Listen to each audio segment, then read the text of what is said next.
about to do this campfire chat thing and see if we can figure out what I like and dislike about it. If my light would cooperate, though. Let's see. That actually looks like a human. So let's go ahead and hop in, get started, and see what's up. For Campfire Chat, my name is Adam Fletcher. I am the Associate Director of Community here on Diablo. Joined here by Joe Shelley, Game Director for Diablo 4. Mr. Joe Pipora, which you guys know of, and Joe as well, I guess. Familiar faces. Associate Director for Diablo 4, and of course, Adam Jackson. Brand new face here. He is our lead class designer for Diablo 4. We have a lot to talk about today. Yep. In fact, just note, there's two Adams, two Joes, so this is going to get really confusing here. And we were thinking about, like, maybe we do like a battle royale or something like that to, you know, determine who talks next or whatever. But I will say we actually do have a lot to talk about. In fact, I would almost say this is like dev update stream worthy. So at least Campfire Plus. Campfire Plus, yeah. Easily. Plus. Yeah. It's like New Game Plus or whatever. Okay. But we do have a lot to talk about, specifically around patch 1.1.1. Did I say enough ones? Yeah. You did. 111? 111. Patch 111. We did. We are going to talk about some balance changes that are going to be coming to that patch. And of course, we're also going to be talking about the dates of when that patch is actually going to be hitting, along with when players will be seeing the patch notes, which will be well before the actual patch does actually hit, but we'll talk about that here in a second. I know we do want to jump right into it because we do have a ton to talk about. So I will actually throw it over here to Adam Jackson because I know he wants to talk a little bit about. Just gotta say, I love his shirt. Like, Diablo with all those colors, I'd rock it. Kind of like the class balance and what we're thinking about for 111. Yeah, totally. Glad to be here. We have a lot to talk about. Yeah. So, first I want to kind of frame this in our goals and what we're going to be doing in this patch in the immediate future, and then talking a little bit about kind of how the class team feels about classes and kind of what we're thinking in a more mid to long-term space. So, for this patch, we've got a lot going on. One of our goals is kind of, I think, obvious to the community. We want to kind of improve the effectiveness and the fun of the Sorcerer and the Barbarian. So we've got a lot of changes coming in there, and I think I want to frame this in two ways of kind of what we're thinking about the Sorcerer and then what we're thinking about with the Barbarian. Because they both have, you know, kind of different things going on. For the Sorcerer in this patch, we're focusing on reducing something that we call Kiss Curse mechanics, which is kind of, I know, a very designery term. We're gonna give you this and take this away. All right. What do they got to say? But it's this idea that we give you a really cool power effect, and then we kind of take something away or make it nerfed or nerf some other part of you in some way, usually for balance reasons, to make sure that it's not just, you know, out of control and power. Yeah, usually the idea there is, like, to your point, it's like, so we really have, like, you know, 20% we can afford to give you, but if we take 10% of something else away, we can give you 30% or 45% and feel a little bit better about that. Exactly. Usually it's to sell a fantasy in a really strong way, but we can't, like, do that justifiably without just breaking the mechanic. But we found out in a lot of ways we've been a little too harsh with that, and so we're going to try and reduce or remove that in some cases. And then the other one is late game survivability. We know that the sorcerers typically have a tough time, you know, when they start pushing those later Nightmare Dungeon tiers, and so we're going to be looking at ways to increase that specifically. And an example of that Kiss Curse mechanic is the Serpentine aspect. If you know that one, it's the one where you can spawn an additional Hydra, but it reduces the duration of your Hydras. That's just no longer going to reduce the duration, it's actually going to increase it. So that's an example of something. We'll go into more detail later. Okay, so that just blows my mind entirely. They're gonna just completely nix something that they were doing and just not only give us the increased damage and stuff, but make it last longer? That's how it should have been to begin with. For the Barbarian, we're focusing on improving the early game and making it feel better and just more fluid. We're going to be improving the Fury generation that you get from your basic skills. And then we're also looking at the late game for the Barbarian by making a lot of their uniques more attractive and effective. So you're going to see later when we go through the notes that you know, we're going to be changing around usually about one affix per unique from something that really isn't that attractive for players to something that they really, really want, which we think will help make those items really exciting. Okay, that's really exciting. So increasing the Fury generation of a lot of stuff is going to make this just make barbarians infinitely more fun to play and level up, and I may actually play one after they fix that. Exciting. Now, when we make changes to items, specifically items like uniques, many of these changes only take effect on new items, right? Like I think we have an example of the Hellhammer here. Yeah, kind of. It's a little bit more complex than that. So we're going to delve into one of our examples of what we're updating here. But when we update a unique item, we actually update Hellhammer in 2 different ways. So we're increasing the duration that the ground is going to be ignited and burning, and then we're also increasing the damage. And that's the actual unique effect power, the exciting thing that the item does.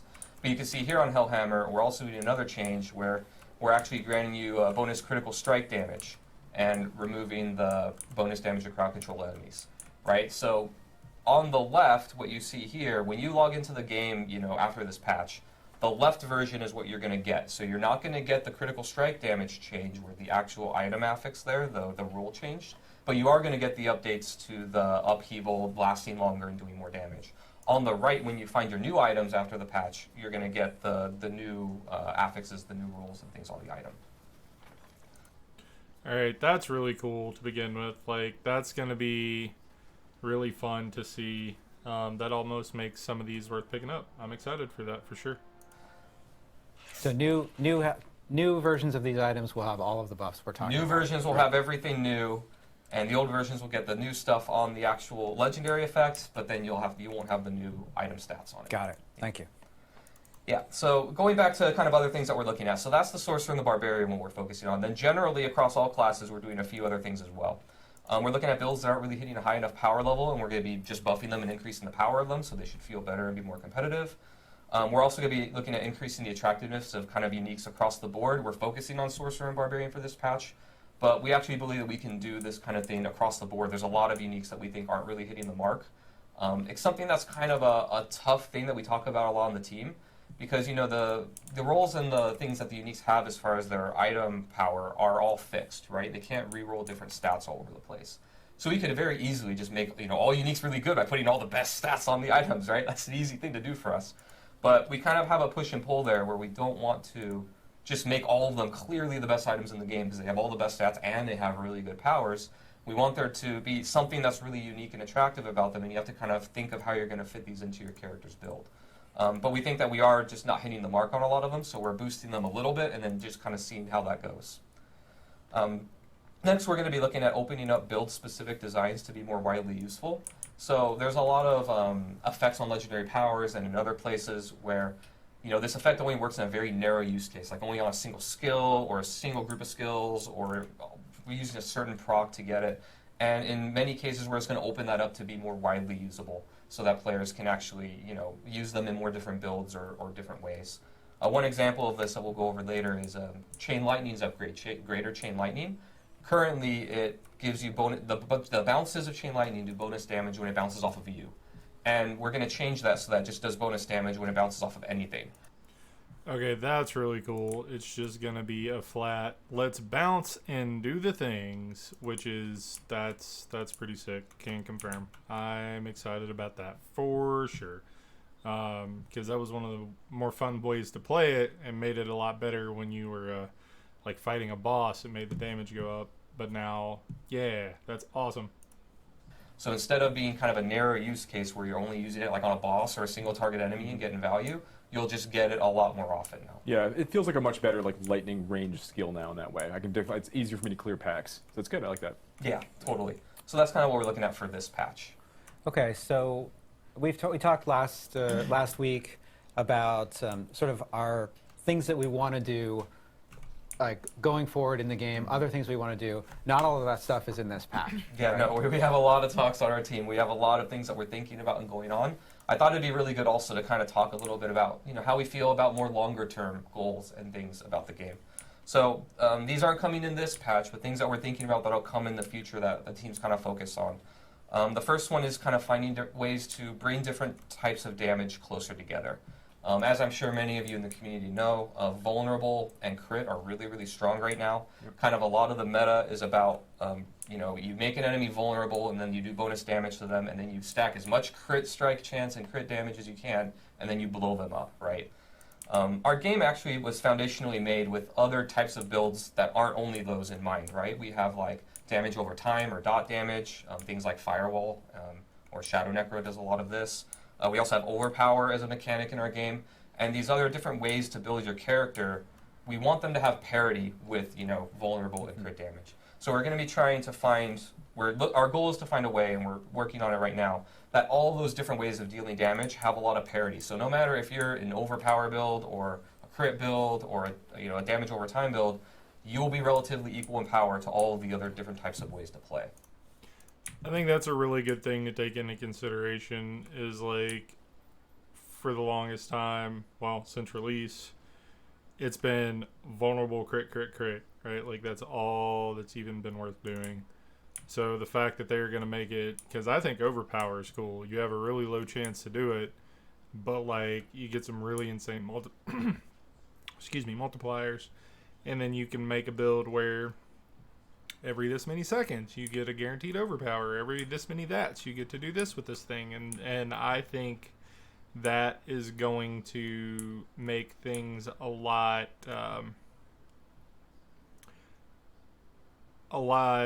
more fun in the long run as far as that goes, because it's going to make more build diversity. Like that's one of the reasons that I rerolled the druid, is for the build diversity, not necessarily because, oh, hey, the druid's more fun or this, that, and the other. It's more along the lines of the build diversity is so much better with the druid that I can't be like, oh, hey, no, I can't do that, right? So, like, it's kind of my 2 pennies and where I'm at with that. So another one that we're looking at is adding scaling to builds and effects that don't really scale very well in the game. This is something that I think is a big opportunity for us to open up just excitement in different builds in the game. And what I mean by this is we have a lot of legendary powers and effects that like spawn a new thing. An example of this is like on the Barbarian, there's some legendary powers that spawn earthquakes or dust devils. Another one is the Necromancer has like things that leave shadow trails on the ground that deal damage. And these things, they deal what we call flat damage, which is like we give it a damage number, and then that's how much it does, and then that damage number kind of scales with player level. But what we find is that a lot of these things are really good in the early and mid game when they drop, but then when you get to the really late game, they kind of fall off really hard. And what we want to do is find ways to add scaling so that the player can opt into like making a build out of these things. So if I want to be an Earthquake Barbarian or a Dust Devil Barbarian, I can actually do that, and it's supported by the game. So that's something that we're really excited about because we think that'll open up a lot more build possibilities. Ultimates are kind of in this range as well. That's a more long-term goal.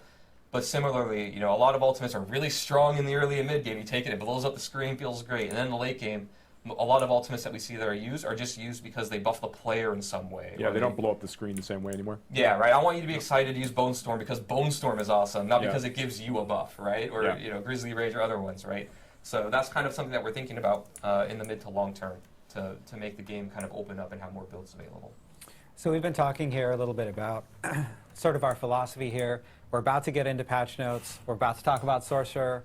But we thought that it was important to talk a little bit about this philosophy, both because we want to be very transparent in terms of like how we're thinking about the game and what kinds of, like why we're making changes, both so that when you see changes, you can understand what we're thinking, like what we're going for, and also so that we can incorporate feedback from the community, feedback from you into these kinds of changes. Yeah, and that goes down even to the format for this particular live stream, right? Yeah. So like we're gonna go through a lot of details really, really soon, which I think people are really excited about. I hope people are really excited about because we're gonna have a lot of those. And then afterwards, we want to hear back from the community about like how like this was. So I don't know where my brain was at right there, but being able to take the things that don't scale properly and make them scale better, I think is a really good idea, because like the things that do flat damage or the things that do this, that, and the other don't scale real well. So being able to see those come around and be better is going to be a welcome change for sure. And then when we get to the point where, like he said, Bone Storm, obviously Lidless Wall, man, that makes me want to play a Necro, period. Like, I'm going to play a Necro because of Lidless Wall, because I think the way that plays is really cool. But, you know, stuff like that, being able to, you know, hit the button because the button's cool, not for any other reason, I think is going to be important. Like how this worked. Like, was this the best way to get this information? Did you get a lot of good data from us, and do you understand why we're doing making the changes that we are? Right. And to Joe's point, again, it is really useful for you to understand these things. It's going to help with the feedback that you give us back. You know, whether we're hitting it or not. Yeah, and this is like a multi-stage type of thing. So we're actually gonna. You guys are about to see a ton of slides here in a second, going through pretty much all the different detailed balance changes that are coming across the classes. But then, like we said, like we do plan on releasing patch notes so that you guys can actually read them in more detail. And in those patch notes will be, you know, additional information such as like all the bug fixes and so forth that will be coming in with the game itself with 1.1.1. So. Do we know when we're getting the? We plan on releasing those? So we are. Look at this. We had I'm just planned asking- this to I'm talk asking the about it question. later, Sorry, and man. now like. Oh, sorry. I know now you're just gonna spoil it. We're actually gonna release patch notes, full patch notes. You guys will see these patch notes first here on the stream, but we will release patch notes next Wednesday. On August 2nd, so that everyone will end up seeing it. We'll talk about the patch date here at the end of the stream. Yeah. We're closer to the end of the stream. Yeah. So just wait for the end of the stream. We'll talk about. I'll have to do a video about the patch notes. I'll go over that on Wednesday.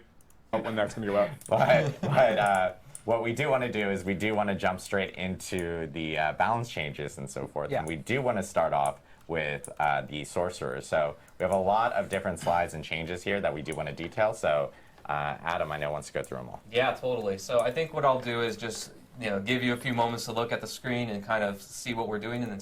Alright, let's see. Change Firebolt to generate 2 mana when hitting an enemy. So it's making it where Firebolt actually is a generator instead of still having to wait. So that's cool.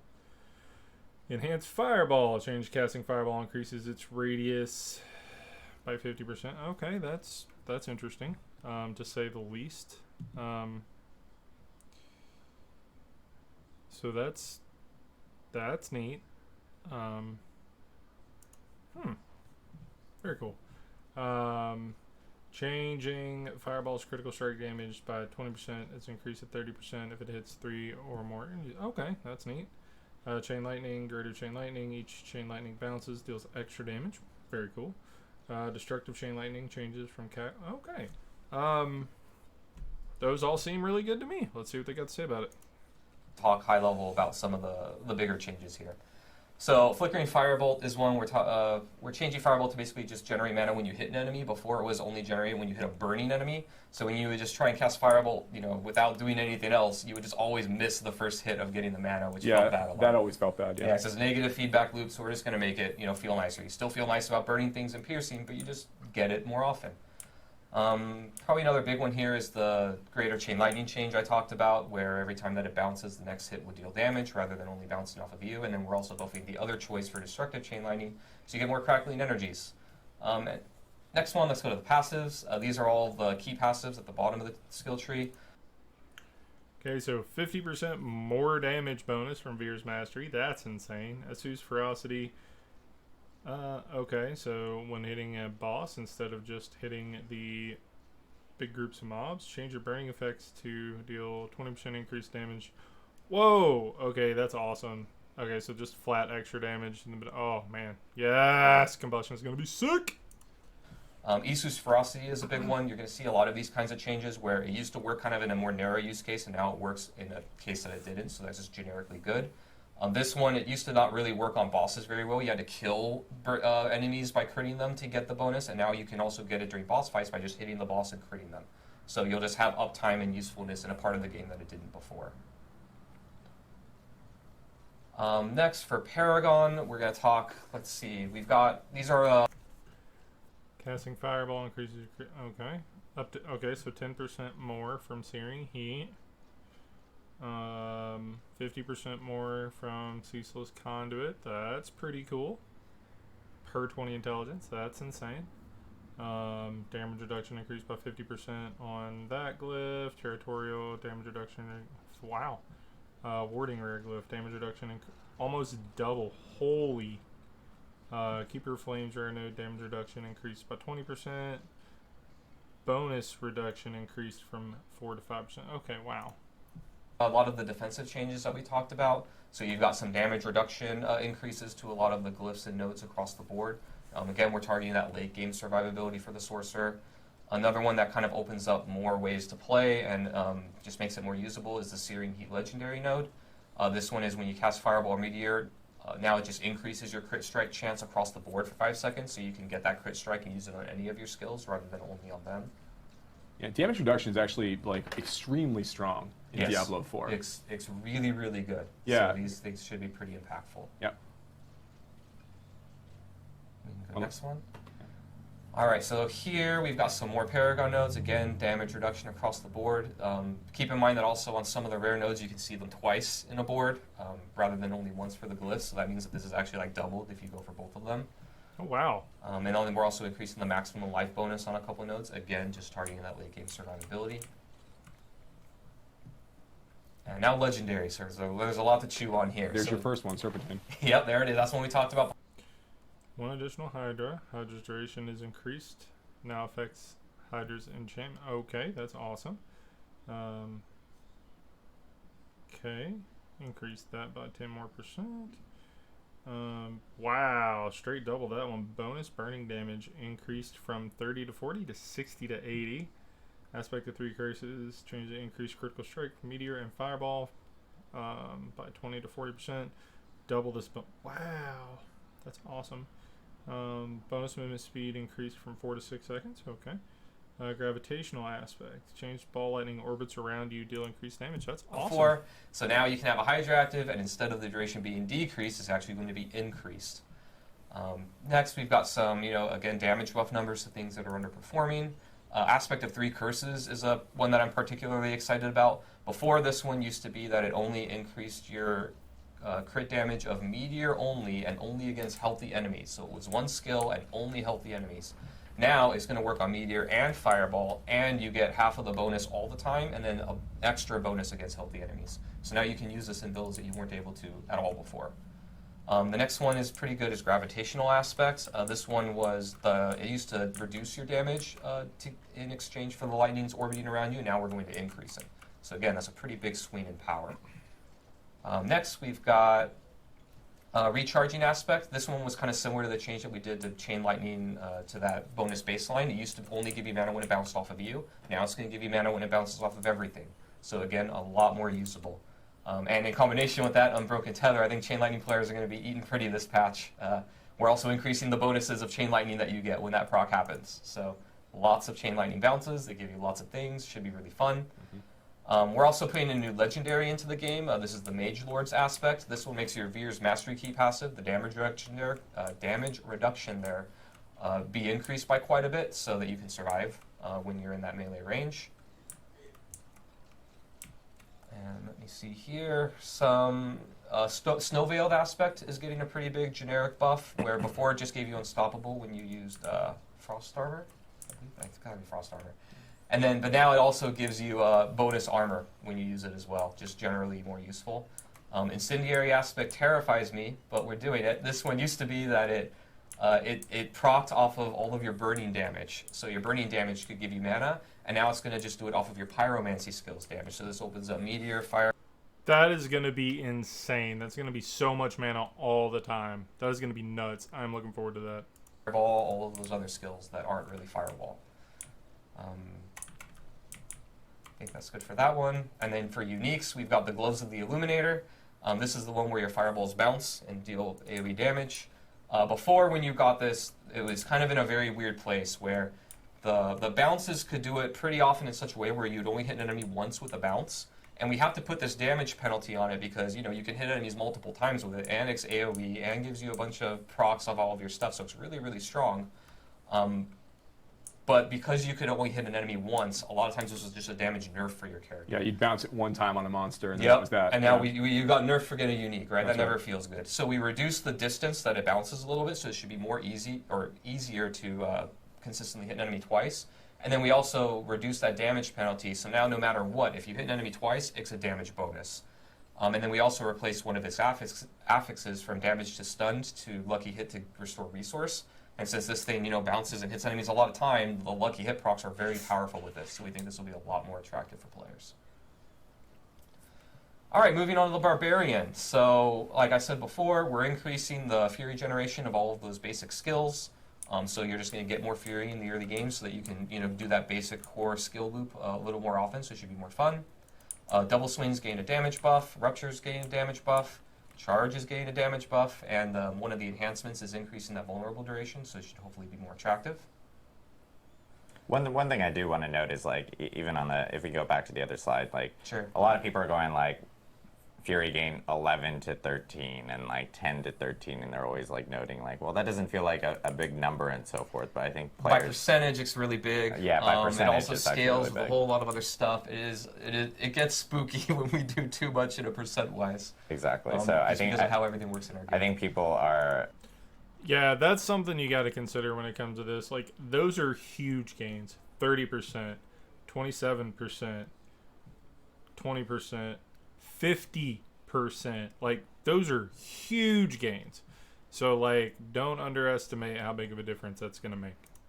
Are seeing some of the smaller numbers, but not realizing that other things obviously it scales with other things and other and it mixes in with whether you other gear that you have and so forth. So this is just the baseline number, and you have to remember that obviously when that number gets tweaked, everything else gets tweaked. That gets. Want to point that out too when we do damage increases, where it might seem small because it's increasing the base that everything else multiplies and scales on. It can be a bit. I mean, sometimes it's not as much. We can go and do it again, right? But it's scary and risky. So we have to think about that because it's very easy to be oh, just make it 20.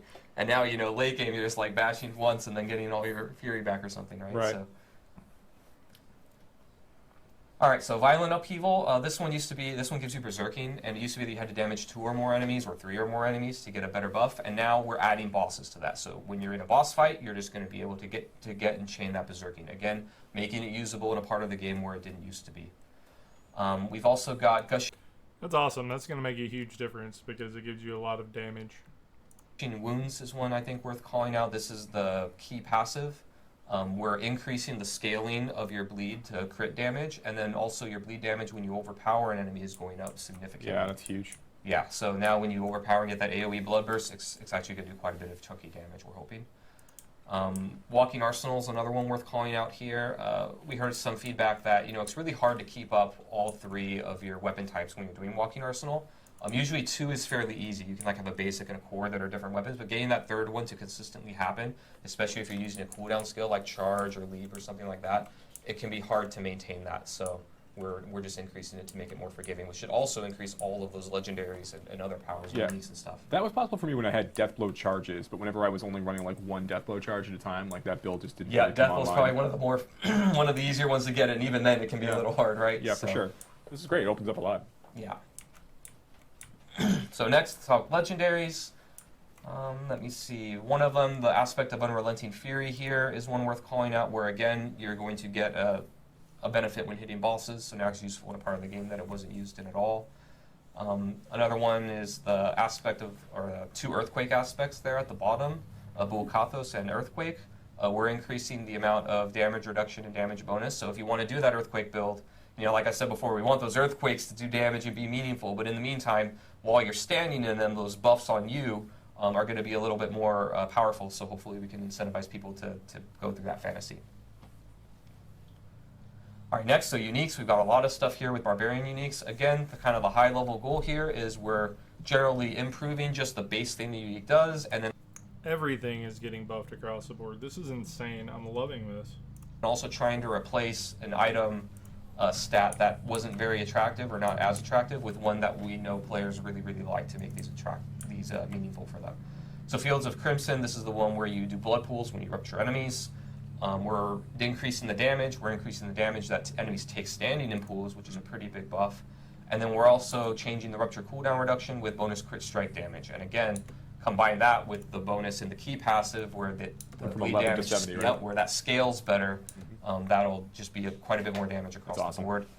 Hellhammer we talked about. Romulades Magnum Opus, we're replacing the physical damage affix with vulnerable damage.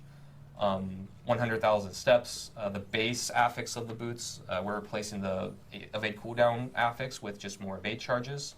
And then we're also replacing the damage against stun enemies with bonus movement speed, which you'll see a couple times in boots that we're doing because we know how attractive that stat is. Let's talk about. Sorry. So, I was just going to say we said that we were going to buff Sorceress and Barbarian. We're going to make some changes in 1-on-1. But Adam, you've been working on. We don't want to leave the other 3 classes out, right? Yeah, totally. Most of these changes are on that you've seen are for Sorc and Barb. Yep. But I think we had some time to make some changes to the other classes We too. totally did, so we can go on here. One thing I do want to call out, though, the focus of the patch is the Sorcerer and the Barbarian, so you're going to see a lot more for them, but we wanted to give the other classes something exciting as well. Rogues are actually, I think, eating pretty well right now, so they're pretty good, but we still found some things of underused things to buff. Probably one of the more big ones here is Forceful Arrow. We're changing the functionality here so that every time that you cast, third cast of the arrow just pierces all enemies, which is a pretty big, just generic bonus. We got some feedback on Rain of Arrows that it was kind of weird that the second wave was the one that knocked all the enemies down, because a lot of times, you cast a skill and the combat is in a certain state where the enemies are where you want to hit them and probably where you want to CC them, because you usually want to group stuff up to CC them. But because it happens on the second wave, the first wave comes, does a little damage to everything. They all move. And then they all move, and then everything falls apart, right? So this just makes it more reliable. It sets itself up. It sets itself up, yeah, exactly. Here, let me look if there's anything noteworthy. There's some buffs to think. So that's really cool. I've not used that skill because I've heard it was garbage, so that makes me looking forward to checking it out. The Victimize increase is really good. Rugged, that's really good too. That's 3% of rank. That's makes you a little less susceptible to poison damage. Siphoning Strikes, that is needed. We really need that sustain, or we're gonna get rip and pepperonied. I play a lot of rogue, and that is important. Let's see. Quickening Fog's pretty cool. Things that are underused. So the aspect of Elusive Menace no longer requires hits to be from close enemies. So again, we're just making things more generically usable. And then for uniques, kind of similar to Barbarian, we found some room here to make a couple stats replaced with things that we know are really, really attractive. So in Wind Force, we replace the all stats affix with bonus vulnerable damage. And then the Word of Hakan, we replace ultimate damage with cooldown reduction. So Druid, kind of similar to what I said about the Barbarian, about that early game kind of feeling a little bit slow. We're also improving all of the spirit generation of the Druid's basic skills. So across the board, you're just going to be able to get. That's gonna make leveling Druid feel so much better. I'm looking forward to that, yeah. To those core skill casts a little bit easier. We're also improving the passive damage generally of a lot of their companion skills. So your wolves are going to feel better. The both passive and active damage is going up. The upgrades for the wolves are all going to be a little bit more powerful. And then same thing for ravens. Their passive damage is going up. And then brutal ravens, this is the one that gives you another little, a couple more little ravens to go peck your enemies to death. They're also going to peck a little bit harder. So a little bit more fantasy fulfilling there, I think. And then we're also looking at rabies. We know that poison druid, like just if I want to do pure poison druid, is a little bit behind. So we're really targeting rabies as a pretty meaty upgrade there in its damage. That's going to be huge. I think that's going to be really cool. I want to try that out. I do like playing Poison Druid. This will also, by the way, improve the legendary, I think it's legendary where your wolves can cast rabies. That's also going to be improved by this. So just that whole archetype will be better. And then for legendaries and the class mechanic, we're just buffing some things that are a little bit underutilized, so they'll just be stronger. And then Necromancer, so here we've got quite a few things going on. Bone Spirit, this is the enhanced Bone Spirit, which is where when you crit enemies with the Bone Spirit, you get cooldown reduction. We're increasing that from 6 to 7 seconds, so it should be a little more friendly to players in the Oh wow, in this current that's state of the really game. good. The Wither legendary upgrade here, this is the one where your shadow dot damage is going up. And we added a new way to scale that damage in the legendary space. We got feedback that this really just wasn't scaling enough to be meaningful, even when you invested a lot into willpower.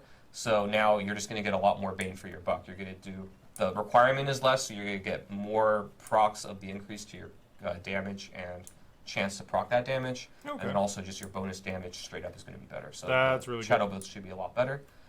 Empowering Reaper, we got some feedback that totally makes sense to me now, and a year ago me should have thought of this.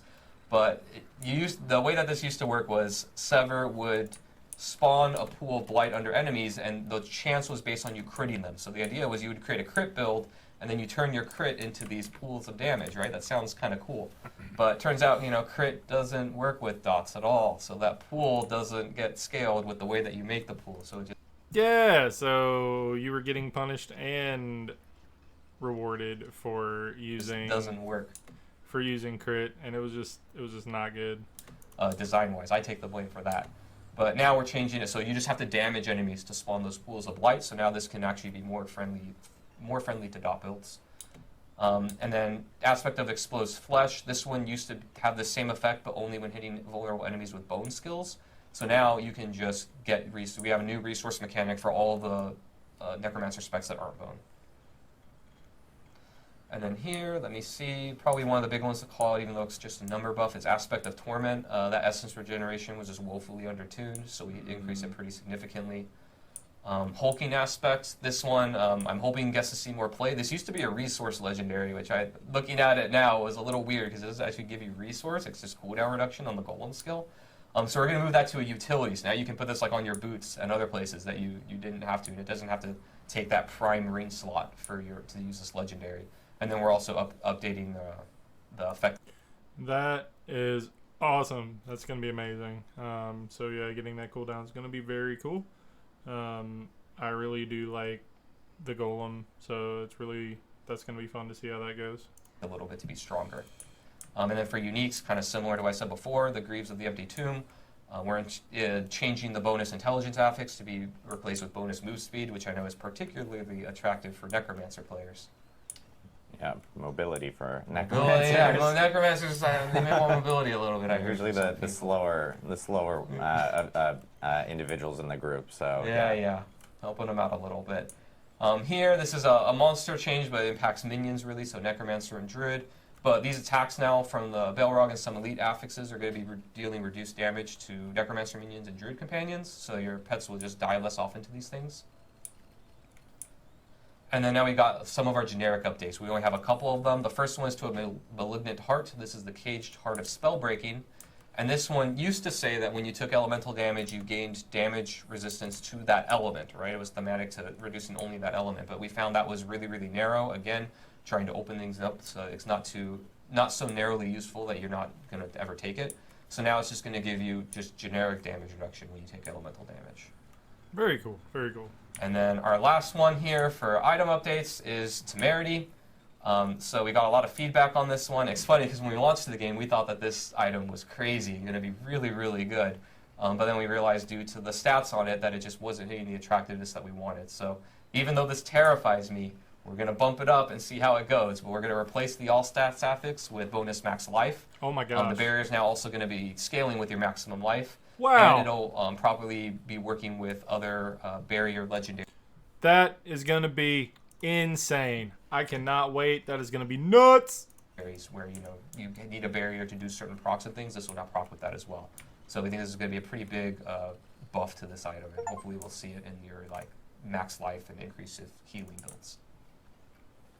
Yeah, so we have a ton of updates coming to the classes. Yeah, a lot of that stuff. We literally Lot of just went stuff. through it. It's quite almost like an encyclopedia of stuff that, especially on the barb and sorcerer classes. But I will say that it's nice that we got some stuff in for the rogue, necromancer, and druid players as well. Making sure that we kind of buffed up some of the more undertuned stuff that we had seen. Actually, one more caveat to all of that. I should have said this at the beginning. It's not final yet. Not final This yet. is That's why planned. you probably saw the little The watermark odds are on it. very high. We do 90% of it or most of it, maybe even all. But as we get into the weeds of things and we're updating things, some things may change. So this is our plan. It's very likely it'll be at least most of it, if not all of it. But it's not completely in the game yet. So Yeah, that's something also to take into consideration. They may give us most of these changes, but they may not give us all of them, right? So make sure you're prepared for that if that is something you're looking forward to. Some of these may not come, or they may be a little different than what they say they were going to be. There Well, might be we- some number it's- tweaks, basically. Yeah, It's- we yeah. always add a small caveat just because things are still going through testing right now on our side. Correct. And we It's want to going make through sure. testing, all that stuff. Yeah, so. we want to make sure we're not I completely. I'm very careful. I always caveat, not final until you see it in the Adam's, game. Adam's but- being very cautious about Yes. it. I am It's, very it's cautious not of going to it. be, you're not going to experience something that's totally different from what you just That's saw. right. That's, No. why, that's also It'll why be we're not mostly- releasing patch notes today, and we're going to actually discuss when patch notes will be released We will. later on Yeah. the stream. So Yes. we'll reveal that. And one thing I do want to note is like there because I'm seeing this like a little bit in chat and people are Yeah. going like, hey, you guys are adjusting some tweaks with like for instance like druid summons and their minions. Same thing with like there's a lot of questions about like, hey, what's the overall plan on like minion builds and so forth in the future? Is that something boy. you guys are still going to want to work on, look at in the future? I This could is talk not about just this a- for a very long time. Yes, Druid and Necromancer are a little bit different, so I guess I'll talk Necromancer first. So Necromancer minions is absolutely a core fantasy of Necromancer players that minions are cool and awesome, and that you can raise the dead and have the dead fight for you. That is core. Minions, it turns out, in all games, not just ours, or summons or all that, are very complicated and hard to make work. They have a lot of moving parts that are different than every other class and build archetype in many games. They have AI, they have a passive and active component to them typically. There's a lot going on. So in this patch, we're not touching the Necromancer stuff a lot. It is on the team's radar of looking at the ways that they scale, looking at the ways that things proc with them, looking at just the combination of passive versus active activity that we want the player to do there. So there's definitely a lot going on there. We are thinking about it. There will be stuff coming, but no promises on when, but we are actively talking about it. Druid is a little bit different because from the ground up, the class fantasy is not only minions, right? It's like a specific build and way to play. One of the things that we were concerned about when launching the game is we didn't want the Druid to like have just as many or more companions than the Necromancer, and they're stronger. It's like, where's the fantasy of the Necromancer if the Druid does it better, right? So that was something that we contended with a lot. I'm sure that we're going to flex on that over time. We did add support. We still love companions on Druid, and we will absolutely be making it more of a thing, hence why we're buffing them a lot in this patch. But we are careful about the design space and the fantasy of the different classes, right? We don't want all the classes to be exactly the same because then you don't feel different when you're playing. You don't have new interesting mechanics that are between them. We talk about that a lot on the team. It's very easy to be like, hey, just this class doesn't have this and it's fun, give it to all the others, right? I think Necromancer and move speed is part of that, where we overcorrected a little bit, where like we didn't want them to have a teleport or dash, right, like a rogue. If Necromancers are dashing around everywhere, that's a weird fantasy, right? But not giving them enough movement speed options at all, I think, is something that we're coming back on. Yeah. So, but it's a push and pull, right? It's on a spectrum of how far do we go to go into another class's fantasy or an archetype that doesn't make sense fantasy-wise versus keeping true to the core and finding clever ways to fix it, or we can't fix it and we do need to bend a little bit. And Yeah, it's it's- always a conversation. It's also interesting to see that the feedback, particularly on Druid companions, like we knew that they were really cool, but like the number of Druid players who are looking for more ways to kind of make more companion-focused builds is maybe a little bit higher than we expected. Yes. So this is one of those situations. I think that's going to be really cool. Being able to play Minion Necromancer is something I really want to do, and also having the option to play minions with the Druid is also something that I think would be really cool. But I do agree that they need to feel different, and you know, having one or two minions as a Druid versus having 15 or 20 as a Necro, I think is going to be the biggest difference.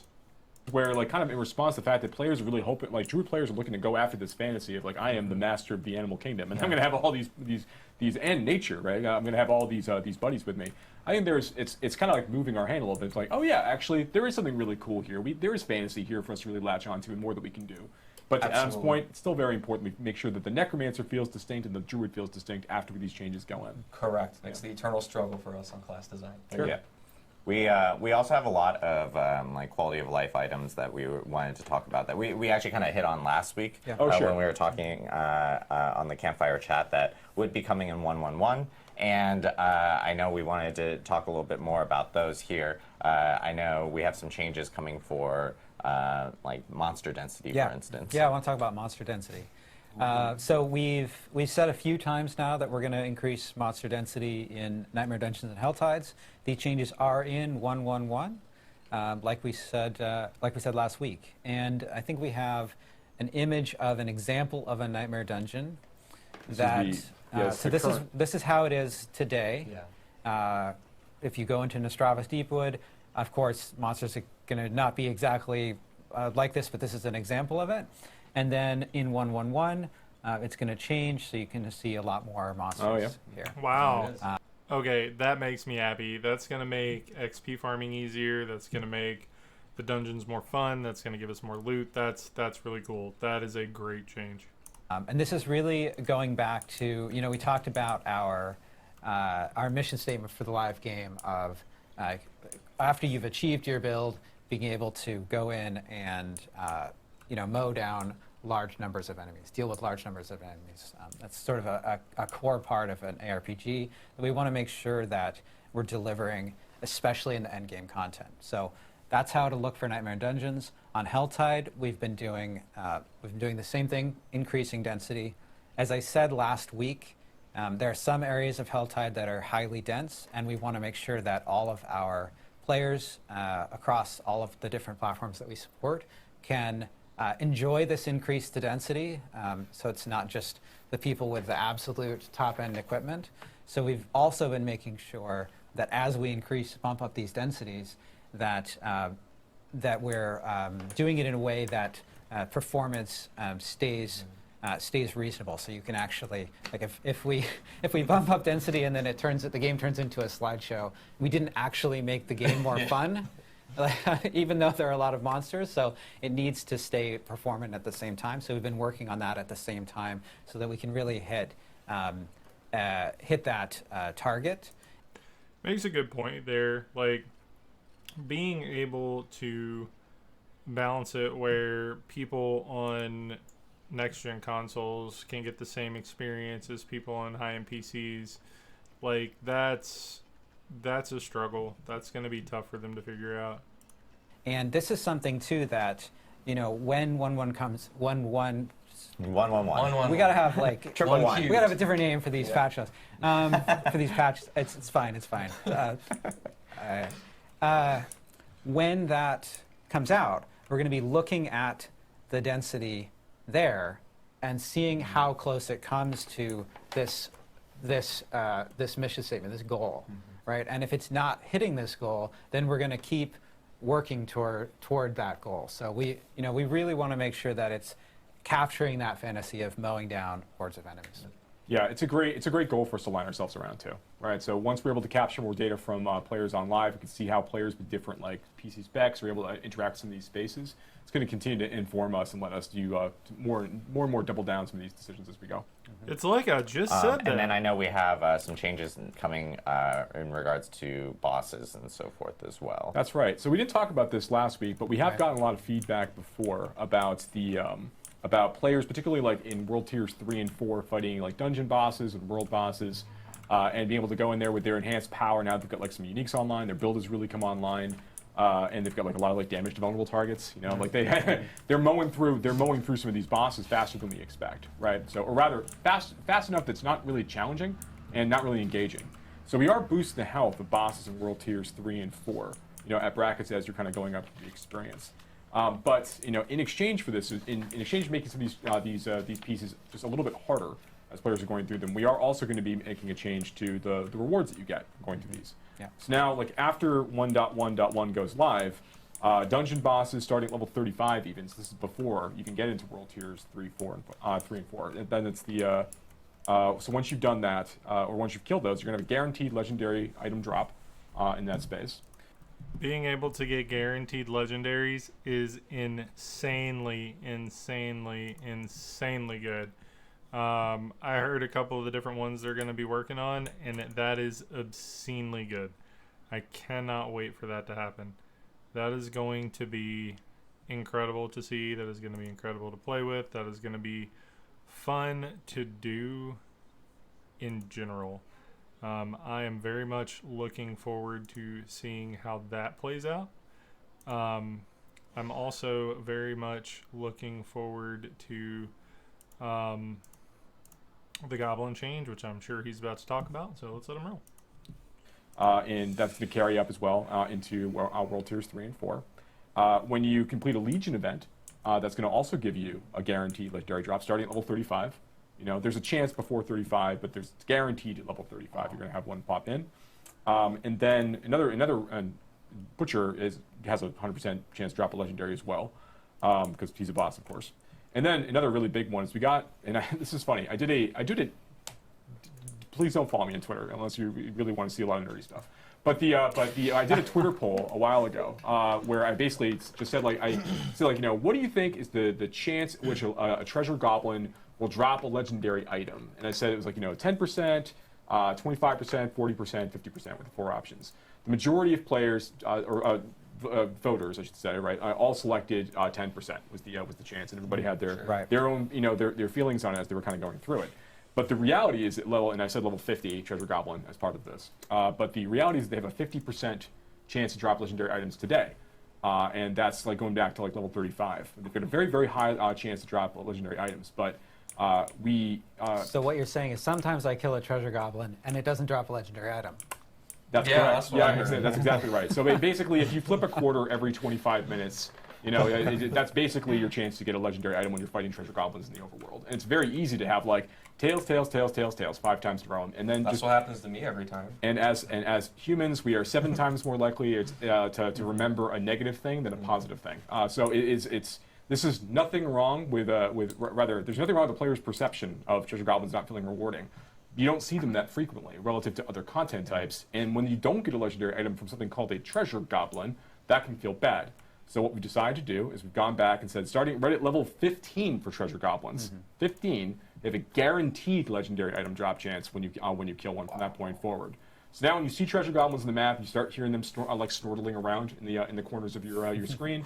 You need to go fight that thing. You need to take it out. You need to get a legendary item from it. That happens very, very early. So we think that's going to be a really fun update to kind of help get these things across. 50% isn't useful in this case. 100%, absolutely. We want you to feel like you're getting that power. 50% No more fun. coin flip. Yeah. No more coin flip. Yeah, actually And probably more than 50% more fun. I will Say note, 100% fun. Joe missed a wonderful opportunity to drag in Gabi, the goblin. The treasure goblin into the frame. Should I try We have to a pull plush this in? treasure goblin just off we, screen. We have a very large plush. Here's There he this is. giant treasure There goblin he is. that Look- absolutely doesn't fit on camera Look at how all. happy he is. And that now he- he's off he has camera his again. legendary. now. Staring at Joe as he's literally talking We have a about. lot of other stuff to discuss. Staring at Joe Very as he's important. literally talking about killing him. true. So yeah. Yep. They're happy to be of help. It is a plush creature. So yeah. I know, and so we talked more about, or you actually, when we were on the stream last week. Sorry, about 2 weeks in a row, you guys. We talked about respecs and so forth. So I know that is also coming in. Yeah, in 111. we just want to confirm that the stuff we said last week, we're going to reduce respec cost by 40%. Players are going to get an extra stash tab, and Elixir stack count is going to go up to 99. Yeah, and the stash tab is just purchasables. Oh my god, being able to stack elixirs to 99 is probably going to be the biggest, that is amazing. That is amazing. I cannot wait for that. Purchasable by That's gold. right. So So that's just to make sure people don't That's think right. we're just Yeah. selling it. Tab 1's 100K, Tab 2's 200K, Tab 3's 300K, Tab 4's be 400K. Yep. So you can buy that for your seasonal stash and for your eternal stash. Yes, exactly. And then one other thing that we did want to talk about, because this was a question that came up last week in regards to the leaving dungeon options and teleporting out of dungeons and so forth. And I know you wanted to talk more about that here today. I don't know. I think I explained it pretty well last time. So clear. So clear. There's a loop there. I don't know why anyone's confused. This is very clear. I'm just kidding. We're going to change it back to 3 seconds. Yes. Basically, the reason that we increased this is we have, in Diablo 4, we have a mechanic where when you're casting some kind of spell or power and you get hit by some damage, you don't get interrupted immediately. You have to take about 5% of your health and damage before it gets interrupted. And this makes things like town portaling back to town, leave dungeon, etc. feel a lot better. Saving a prisoner. Saving a prisoner, absolutely, yeah. Every time. So if you're taking really incidental damage, it's not going to get interrupted. But we were worried about a case where you're in the middle of a high-intensity combat fight or in the middle of a boss fight, and we felt like it was a little bit too easy to get out of that. in terms, and that's actually what it's referring to with the loop, which again, I felt like I nailed it, but I guess you know, and so. You know, there are other ways that we could have solved that, right? We could have said like, oh, well, you get pushback on your cast, or like, oh, well, it's only increased to 5 seconds if you're in a boss fight, or something like that. But ultimately, you know, what players really accurately pointed out is, look, this slows down the core loop of the game. Yeah, that was the biggest gripe that most people had, was it felt like they were trying to artificially increase the amount of time people were playing the game by making them have to take 2 more seconds to teleport out of a dungeon. The reason they did it makes sense, but the repercussions for them doing it don't. So I'm glad they're making that revert. Game in a way that's not fun. Yeah. So we're just changing it back to 3 seconds. Yeah, so it was at 3 seconds, went to 5 seconds, going back to 3 seconds because, you know, obviously good player feedback, from everyone. So I've got one more bonus thing to talk about too. So we've been getting a lot of feedback, obviously, on the end game experience, tiers 3 and 4, and you know, Nightmare Dungeons are a really big part of that. Last week we talked about how we were going to be ensuring that the Nightmare Dungeon difficulty was scaled more appropriately. Yeah. So now, like, you know, the tier 70 difficulty was the old version. Rather, the old version of tier 70 is now the tier 100 after the changes that we made, to more accurately reflect the balance we have in Diablo 4 versus the kind of insane overtuned stuff we had prior for the tier 70 plus content.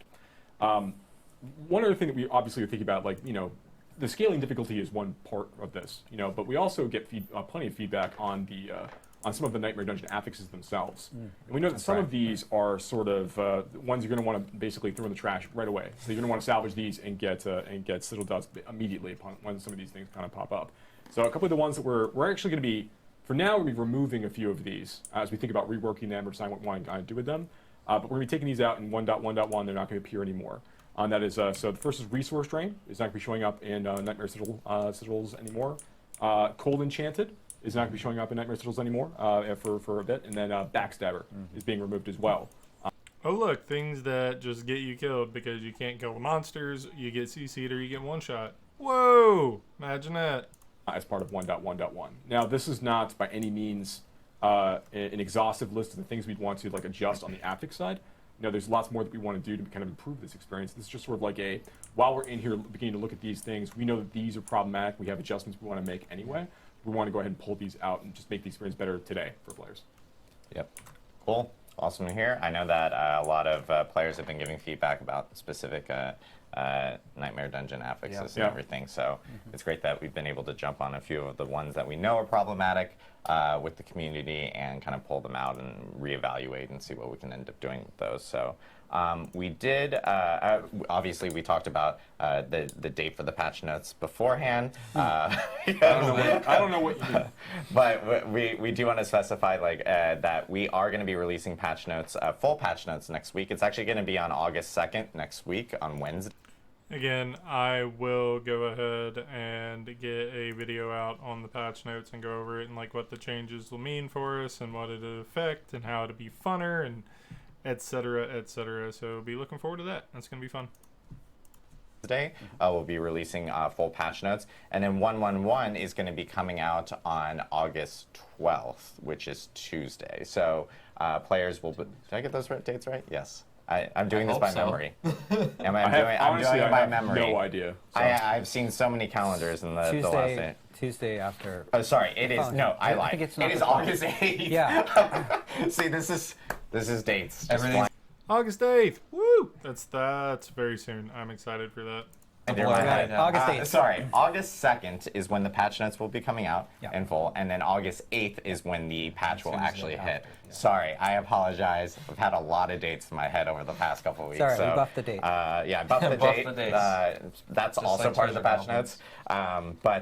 So players will be able to see everything next Wednesday. We'll be posting those, so make sure to stay tuned. Of course, on the Diablo social media, etc. We'll end up updating the patch notes there so players can see it. Just remember, the patch is not that day. We're just posting the notes early so that players can actually see them. This goes back to exactly how we were talking about that we want to better communicate these notes here, similar to how we're doing this here on this Campfire chat. And then, of course, August 8th is when the patch will end up going live for all players so that they can actually experience it and jump through with all the changes that we are kind of detailing out here, and they'll be seeing in the final patch notes on Wednesday next week. We do want to jump into Q&A because we just went through a whole bunch of stuff right here. I know one question that, as we start to populate questions, feel free to ask them in chat on Twitch, by the way, because we have chat enabled there. But I know one question, and something that we talked about last week as we're waiting for questions to kind of come in, was about XP in later game, or for late game players and stuff like that. Do we have any update and in regards to that specific topic? Yeah, I can talk about that. So we did talk about this last week, and what we said then was that, you know, we are not looking to make the game feel slower across the board. We're not looking to like slow down the players' like XP gain rate in response to like feedback about some of the other changes that we had made. You know, the goal was really, we want to make sure the players are having a good time progressing through World Tiers 3 and 4, not feeling like they're hitting a point where it's really, really difficult to make progress. So in response to some of these thoughts, we had gone through and we had raised the amount of experience that you gain from, like, before the 1.1 patch went out. We raised the amount of experience gain you get from Nightmare Dungeon completion, from Helltide cache opening, from Whisper completion. Like, we went and did a good buff on those activities to make them feel juicier as part of that. And now we're going through and we're updating density inside the Nightmare Dungeons and in Helltide areas as well. So all this to say, we are committed to increasing the speed at which the players be progressing through these later world tiers. We're not happy with the speed at which players are getting through some of this content and the kinds of behavior it's incentivizing as a result of that, right? We want to make sure that players feel that they can play the way that they want and they can progress at a decent pace. But now that we've made a number of these changes, we do want to see what the impact's going to be on the overall XP gain rate across the board for players, and just seeing how different kinds of players are progressing, so that when we go through and we make changes, which we will be making soon, I think probably likely for Season 2, when we go through and we make these changes, that's going to be informed by what we see players going through and what their experience is like now. Yeah, exactly. So it's really just a question of like how much are we going to make adjustments, like what's going to feel right, and that's going to be based on like what we see from players. We have two people actually asking pretty similar questions, but one was specifically calling out Adam Jackson and his thoughts on this, but but they both are very similar questions. One is from Febzilla, the other one's from Karnaga. I'm so sorry. Can I just jump in really quick? Can I ask chat a question? Do you, yes or no, do you want Adam to read the names of people that he's getting the questions from the chat? I think we should. Adam. Yes. Okay, he's saying he should. Okay. I think we should, just because I don't want to go into that whole situation, Mike, where that other outlet made up names, and we don't do that. So, sure. But Karnaga and Febzilla, they both ask about. People are all like, no. I knew it. Well, honestly, it would make my job. All right, I'm gonna call it there. We don't really need to do the Q&A, but I'm looking forward to these changes. Looking forward to going over them, and I'll catch you guys when I do something else. I'll see y'all later. Deuces.